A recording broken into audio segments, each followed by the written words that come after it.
An elf druid sounds so cool. Let's see what the rest of the dice do for this character and roll you up an original Dungeons and Dragons character. All right, so we have a chaotic good elf druid, and you come from a hillside area to the southeast. You have blue eyes. You have a distinguishing characteristic on your hand or wrist. That might be a scar, a birthmark, or a tattoo. You are pretty young for an elf. We're talking about teenager in elf terms, and you are about medium size. You're not the tallest elf, and you're really not the shortest. Personality wise, you are one of those people who tends to kind of keeps those emotions to themselves. You repress them, and then they're going to come rushing out all at once.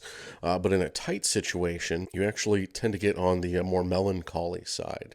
For a druid, you have accumulated really just a vast amount of wealth, and you have the outlander background as well. Now, when it comes to strength and weaknesses, you're pretty well balanced. Now, if we're talking about flaws, you might be a little on the chatty side, but what's interesting is you carry with you this armor, and it is made of a tree bark that is sacred and also very secret to your people. No one outside of your community really knows what tree it comes from or how it's harvested, but it offers you not only a decent amount of physical protection, but also magical protection as well.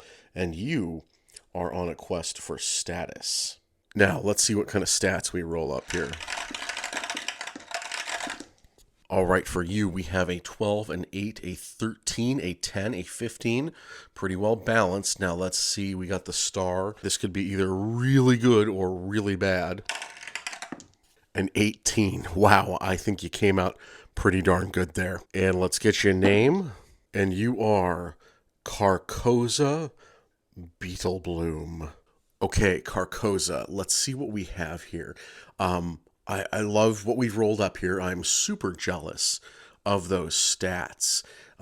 What I find so interesting here is you are a druid in search of status on the younger side, and you're incredibly wealthy.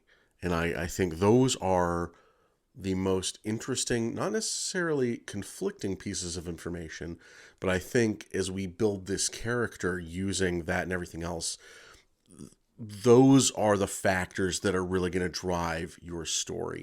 I'm going to say that you come from a druidic order off in this hilly community, which makes me think that it's subterranean because hilly is not often heavily forested, and druids for me are also kind of always nature's Illuminati.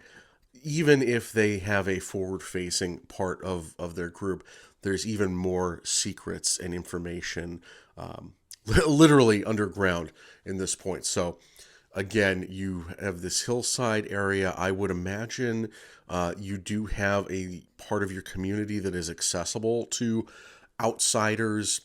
People from nearby cities might travel to your community and, again, this outside area to get basic remedies, things like that, help with medicine, healing. But if you were to become familiar with your order, if you were trusted, you would go farther and deeper into the grove, which again in this instance is underground, and see that there is so much more to your community than meets the eye.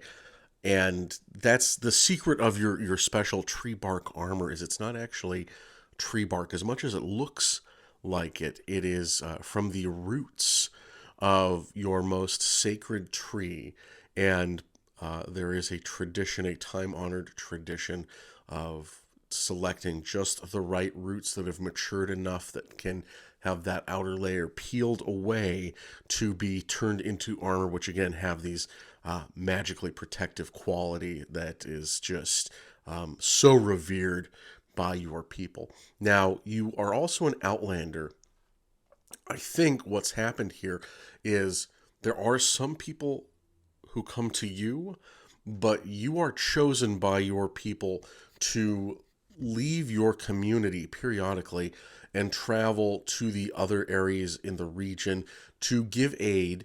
There's also a little bit of fantasy advertisement going on here. You are alerting these villages and towns of your order and how they can help in the future.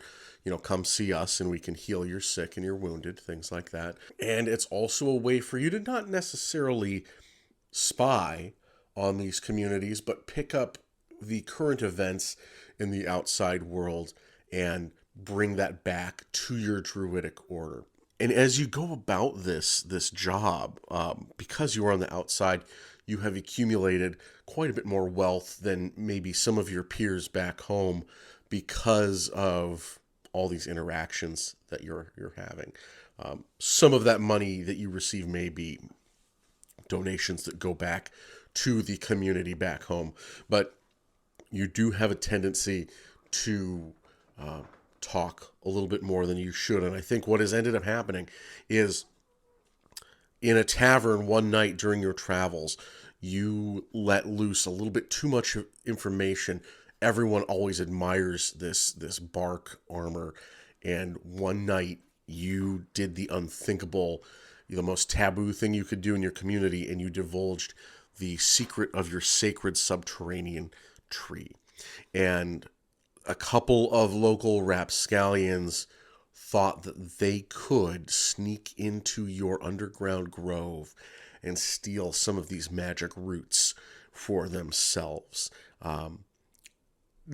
This led to a terrible tragedy in your grove. They snuck in, some of your people were injured, and these rapscallion were slain.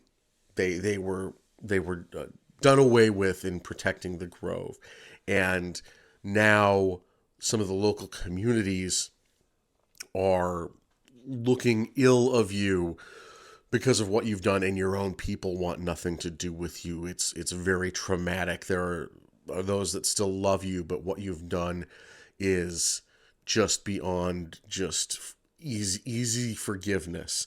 And to make matters worse, they failed to steal these sacred roots, but without the proper knowledge of what correct roots to select, they damaged this sacred tree. They have hurt it in a way that it is now dying. And that seems to be your only way back into your community.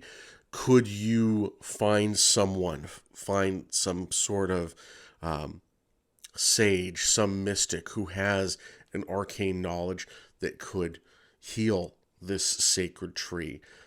That's what you have to find out. You don't know, but you know that if you don't look, if you don't find this person, you will never be welcomed back into your community and gain that status back that you once had. And that's what's driving this main quest of yours. So now you have to travel farther than you've ever traveled before, because the local areas know what you've done. And, you know, these people who harmed the tree were viewed as thugs to you all, but they were less thugs to the community that has lost them. So you are, you know, not in the good graces of some of these neighboring communities as well.